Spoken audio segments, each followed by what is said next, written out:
ಸಿದ್ದಾಪುರ ಪಟ್ಟಣ ಪಂಚಾಯತ್ ವ್ಯಾಪ್ತಿಯ ಕೊಂಡ್ಲಿ ಹಾಲತ್ಕಟ್ಟಾದ ಮಾರುತಿ ನಗರದಲ್ಲಿ ಚರಂಡಿಯ ನೀರು ಇಂಗಿ ತಮ್ಮ ಕುಡಿಯುವ ನೀರಿನ ಬಾವಿಗೆ ಸೇರುತ್ತಿರುವುದಾಗಿ ಅಶೋಕ್ ನಾಯಕ್ ತಹಸೀಲ್ದಾರರಿಗೆ ಮನವಿ ಸಲ್ಲಿಸಿ ಚರಂಡಿಯ ಕಲುಷಿತ ನೀರು ಬಾವಿಗೆ ಸೇರಿದಂತೆ ಸೂಕ್ತ ವ್ಯವಸ್ಥೆ ಕಲ್ಪಿಸಿಕೊಡುವುದಾಗಿ ಕೋರಿಕೊಂಡಿದ್ದಾರೆ.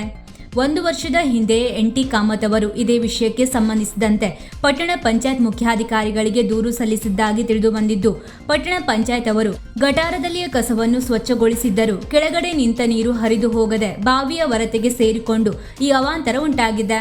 ಗಟಾರಕ್ಕೆ ಸೂಕ್ತ ಬೆಡ್ ಹಾಕದೇ ಇರುವುದು, ಹಾಕಿರುವ ಬೆಡ್ ಸಹ ಸವೆದು ಅಲ್ಲಲ್ಲಿ ಗುಂಡಿ ಬಿದ್ದಿರುವುದು ಇದಕ್ಕೆ ಕಾರಣವೆನ್ನಲಾಗಿದೆ ಎಂದು ಅವರು ತಿಳಿಸಿದ್ದಾರೆ. ನೀರಿಲ್ಲದಿದ್ದಲ್ಲಿ ಬದುಕಲು ಸಾಧ್ಯವಿಲ್ಲ. ಗಟಾರದ ನೀರು ಬಾವಿಗೆ ಸೇರುತ್ತಿರುವುದರಿಂದ ನಮ್ಮ ಬಾವಿಗಳ ನೀರು ಕುಡಿಯುವುದಿರಲಿ, ಬಟ್ಟೆ ಒಗೆಯಲು ಸೇರಿದಂತೆ ಯಾವುದಕ್ಕೂ ಬರುತ್ತಿಲ್ಲ. ಬಾವಿಗೆ ಇಣುಕಿ ನೋಡಿದರೂ ಕೆಟ್ಟ ವಾಸನೆ ಮೂಗಿಗೆ ಬಡಿಯುತ್ತಿದೆ. ಎಷ್ಟು ದಿನ ತಾನೇ ಬೇರೆಯವರ ಮನೆಯಿಂದ ನೀರು ಹೊತ್ತು ತಂದು ಬಳಸಲು ಸಾಧ್ಯ ಎಂದು ಇಲ್ಲಿಯ ಮಹಿಳೆಯರು ಆತಂಕವನ್ನು ವ್ಯಕ್ತಪಡಿಸಿದ್ದಾರೆ. ತಾಲೂಕಾ ಆಡಳಿತ, ಪಟ್ಟಣ ಪಂಚಾಯತ್ ಈ ಕುರಿತು ಗಮನ ಹರಿಸಿ ಈ ಭಾಗದ ಜನರ ಅಳಲಿಗೆ ಶೀಘ್ರ ಸ್ಪಂದಿಸಿ ವ್ಯವಸ್ಥೆ ಸರಿಪಡಿಸಿ ಕೊಡಬೇಕಾಗಿದೆ ಎಂದು ಒತ್ತಾಯಿಸಿದ್ದಾರೆ.